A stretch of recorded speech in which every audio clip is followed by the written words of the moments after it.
الرحمن الرحیم الحمد للہ رب العالمین والصلاة والسلام علی خیر خلقہ محمد وآلہ الطیبین الطاہرین واللعن الابدی علی اعدائهم اجمعین۔ یہ امیر المومنین کی ذات سے مخصوص 70 فضائل یا مناقب میں سے 70 نمبر جو منقبت یا فضیلت ہے، اس کو بیان کرنے سے پہلے ایک ہم تمہید یا ایک گراؤنڈ تیار کرتے ہیں۔ یہ بہت ہی غور طلب بات ہے کہ کسی کا بھی کلام ہو، خدا کا کلام ہو، رسول کا کلام ہو یا امام کا کلام، وہ دو قسم کا ہوتا ہے۔ ایک نص یا محکم ہوتا ہے، اس کا مطابق جب آپ اس کو سنتے ہیں یا پڑھتے ہیں تو صرف ایک معنی جو ہے وہ ایک اہل زبان سمجھتا ہے، جو اس زبان کو سمجھتا ہے۔ مثلا عربی میں کوئی بھی عربی دان ہو، اس سے ایک ہی معنی سمجھتا ہے، دوسرے معنی کی طرف ذہن جاتا ہی نہیں ہے، اس کو نص کہتے ہیں۔ مثلا حرمت علیکم المیتۃ والدم ولحم الخنزیر، تمہارے اوپر دم، خون، اچھا جی، خنزیر کا گوشت، مردار، اس کو حرام قرار دیا گیا ہے۔ قرآن میں کتے کو حرام قرار نہیں دیا گیا ہے۔ وہ کچھ لوگ کہتے ہیں کہ لا رد ولا یابس الا فی کتاب مبین، ہر خشک تر کا ذکر قرآن کے اندر موجود ہے۔ آپ کہیں کہ کتا نجیس ہے، حرام بھی ہے، اس کا ذکر کدھر ہے؟ یہ ایسا نہیں ہوتا۔ یہ الحمدللہ پاکستان میں کتنے قسم کے فروٹ ہیں، ان میں سے کتنے کا ذکر قرآن میں ہے؟ نہیں ہے جی، اس کو نجس نہیں کہا گیا نا، اس قصے کے مطابق وہ جنت میں جائے گا۔ اصحاب کہف کا جو کتا ہے وہ تو اسپیشل کیس ہے، ٹھیک ہے نا۔ اچھا، تو تمام پھلوں کا جو ہمارے پاکستان میں ہے ذکر نہیں ہے، تمام سبزیوں کا، کریلے کا کہیں ذکر ہے، لاہوری پالک، فلان پالک، فلان پالک، کہیں ذکر نہیں ہے۔ موٹی موٹی چیزوں کا ذکر ہے، یعنی نماز کی رکعات تک کا ذکر نہیں، اور تو اور نماز کی رکعات کا ذکر نہیں ہے۔ یہ سارا ہم نے کس سے لیا ہے؟ سنت سے، سنت سے لیا ہے۔ اچھا جی، قرآن کی کوئی آیت ہو یا رسول اور اہل بیت رسول کا کوئی فرمان، وہ دو قسم کا ہوتا ہے۔ یا نص ہے، یعنی ایک سے زیادہ معنی کی طرف آپ کا ذہن جاتا ہی نہیں ہے، ایک سے زیادہ معنی کا امکان ہی نہیں ہے۔ جیسے میں نے مثال دی جی، حرمت علیکم دم و لحم و دم الخنزیر، مردار، خون اور خنزیر کے گوشت کو حرام قرار دیا گیا ہے۔ اچھا جی، اور قرآن کے بہت سے آیات ہیں کہ جن میں احتمالات اور بھی ہیں۔ مثلا یہی ید اللہ فوق ایدیہم، ایک تو اس کا معنی یہ ہے کہ اللہ تعالیٰ کا ہاتھ لوگوں کے ہاتھوں کے اوپر ہے، یوں یوں۔ قرآن میں ہے اللہ تعالیٰ اوپر کے ہاتھ کو نیچے کے ہاتھ کے بنسبت زیادہ دوست رکھتا ہے، یعنی دینے والے کو لینے والے سے زیادہ دوست رکھتا ہے اللہ تعالیٰ، ٹھیک ہے نا۔ اچھا، یہاں اللہ تعالیٰ کی یہ ہاتھ مراد ہیں، بل یداہ مبسوطتان، اللہ تعالیٰ کے دونوں ہاتھ شیشے کی طرح جو ہے نا وہ کھلے ہوئے ہیں نماز میں، یہ تو مراد نہیں ہے نا۔ اچھا، اسی طرح ابھی یہ لے لیں، وارث سلیمان داؤد، سلیمان جو بیٹے تھے، داؤد جو باپ تھے اور نبی بھی تھے، ان کے وارث بنے۔ کس چیز کے وارث بنے؟ یہ نص نہیں ہے، تب دونوں چانس احتمال ہیں۔ ایک احتمال یہ ہے کہ یہ جو بھی مال و دولت ہے، نقد پیسہ ہے، زمینیں ہیں، پلاٹ ہیں، سب کے جو ہے نا وہ وارث بنے ہیں۔ اچھا، ایک ترجمہ یہ کیا جاتا ہے کہ کیا کہتے ہیں، وہ علم سے جس چیز کے وہ وارث بنے وہ علم ہے اور وہ نبوت ہے۔ یہ خیر وہ کل رات کی مجلس میں نے بحث کی تھی، علم ارث میں کسی کو نہیں ملتا۔ بہت سا عالم ہیں، ان کے بیٹے چٹ بالکل ان پڑھ ہے، سکول کی شکل بھی نہیں دیکھی، ٹھیک ہے۔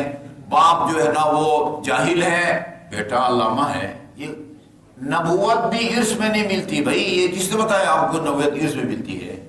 اگر کسی نبی کا بالفرض بیٹا نبی بھی ہے، اس کو نبوت ارث میں نہیں ملی ہے، خود بیٹے کو ڈائریکٹ اللہ نے نبوت دی ہے۔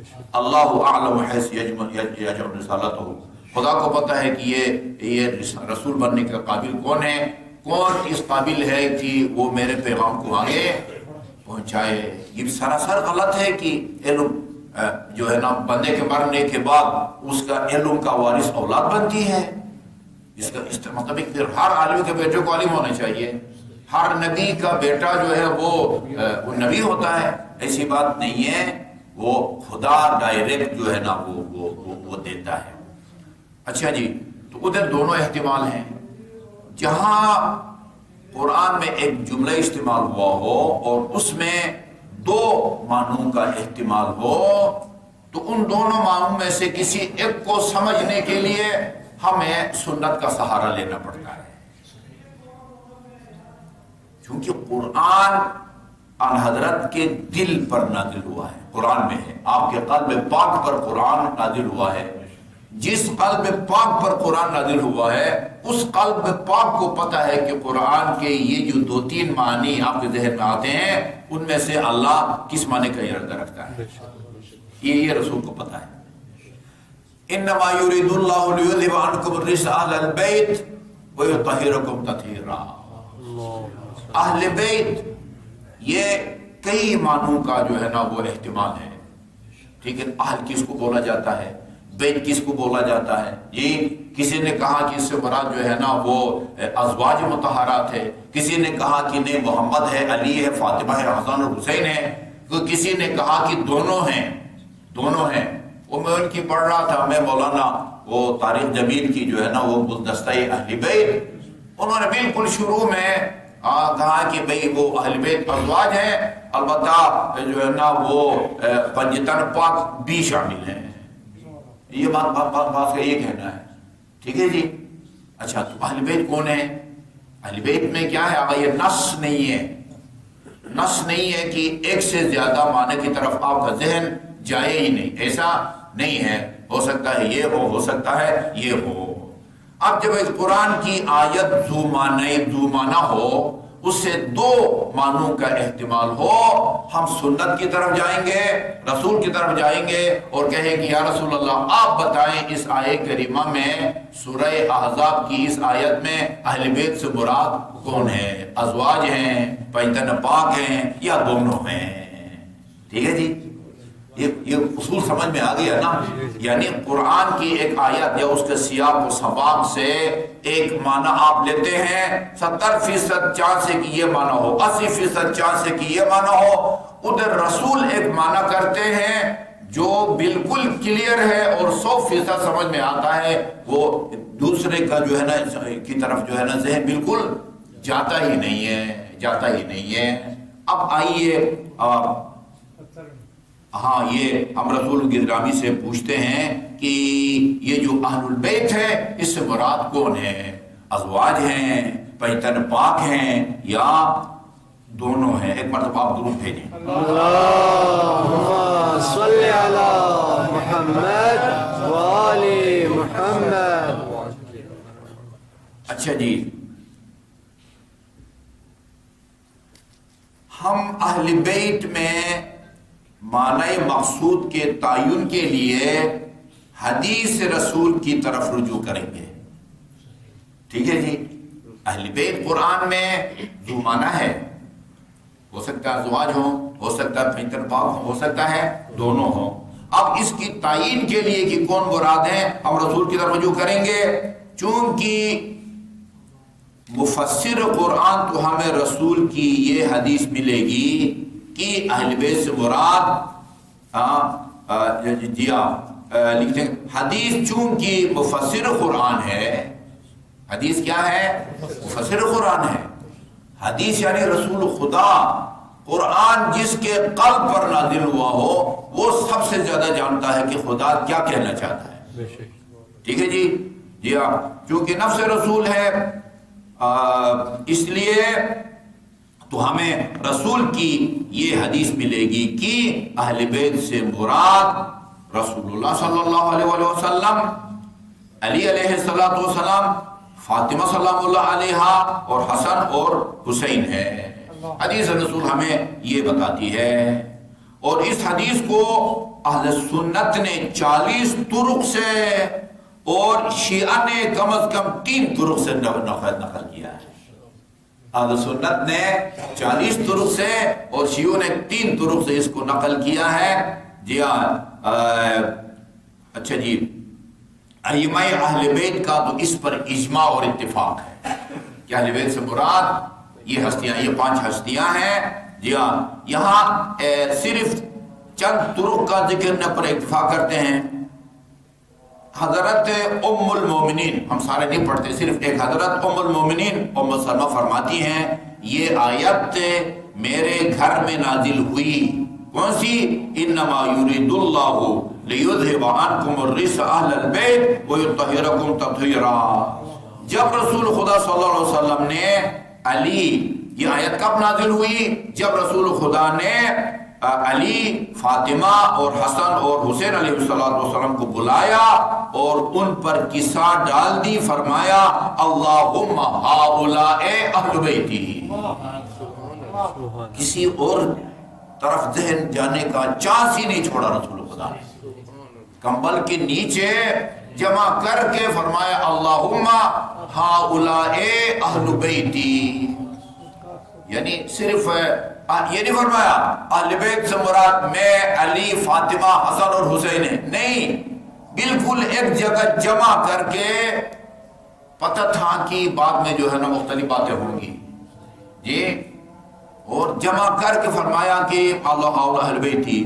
اچھا، اب یہ ان حضرات کا بھی جواب ہے جو کہتے ہیں اس سے مراد ازواج ہیں، ازواج ہیں یا ازواج بھی ہیں اور پنجتن پاک بھی ہیں۔ اچھا جی، جناب ام سلمہ ازواج میں تھی یا نہیں تھی؟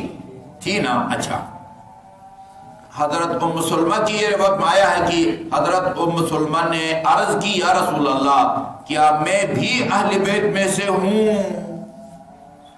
جی، فرمایا انکی علی خیر، تیرا انجام ٹھیک ہے، تیرا انجام ٹھیک ہوگا، انکی من ازواج النبی۔ اب ازواج ہیں، اہل بیت نہیں ہے۔ بعض روایات میں ہے کہ جو ہے نا آپ جو ہے نا پیچھے ہٹ جائیں یا دور ہو جائیں، آپ جو ہے نا وہ ازواج میں سے ہیں۔ اس مضمون کی حدیث مختلف لفظوں میں درج ذیل ہے۔ اچھا جی، اب یہ نفع عطا ابن فلان فلان فلان فلان فلان، اور جو ہے نا یہ تقریباً پتہ نہیں کتنے آیات انہوں نے وہ حوالے دیے ہیں اس حدیث کے نام۔ اچھا جی، یہ ایک ام سلمہ کی ہے، جناب ام سلمہ رضی اللہ تعالیٰ عنہ۔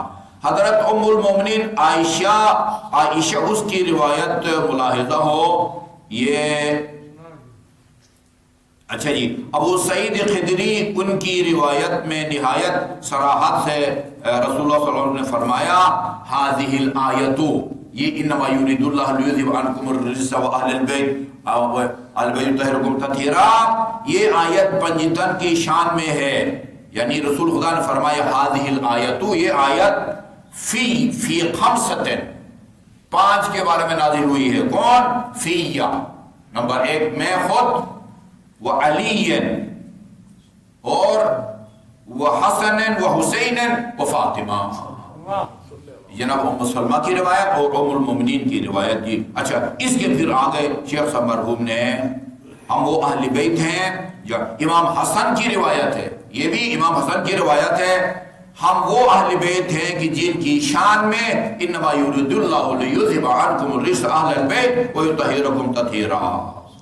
امام حسین علیہ السلام آپ نے ایک شامی سے فرمایا کیا تو نے سورہ احزاب میں انما یرید اللہ لیذھب عنکم الرجس یہ آخر تک پڑھی ہے؟ اس نے کہا ہاں، کیا آپ وہ ہیں، آپ لوگ ہیں؟ فرمایا ہاں۔ یہ اس کو کئی جو ہے نا حوالے ہیں جن کو شیخ صاحب مرحوم نے یہاں نقل کیا ہے۔ ٹھیک ہے جی، پتہ چلا کہ بالکل مختصر الفاظ میں قانون ہم نے سمجھ لیا کہ اگر قرآن کی ایک آیت ہے جو جس کے 2 معنوں کا جو ہے نا وہ احتمال یا چانس ہے، ہم اس کی تفسیر اگر رسول خدا کلیئر کہہ دیں کہ بھئی ان دو معنوں میں سے یہ خدا کی مراد ہے تو ہم رسول خدا کے فرمان کو لیں گے، کیونکہ جس کی قلب پر یہ قرآن نازل ہوا ہے وہ سب لوگوں سے زیادہ اللہ تعالیٰ کے مقصد کو جو ہے نا وہ سمجھتے ہیں۔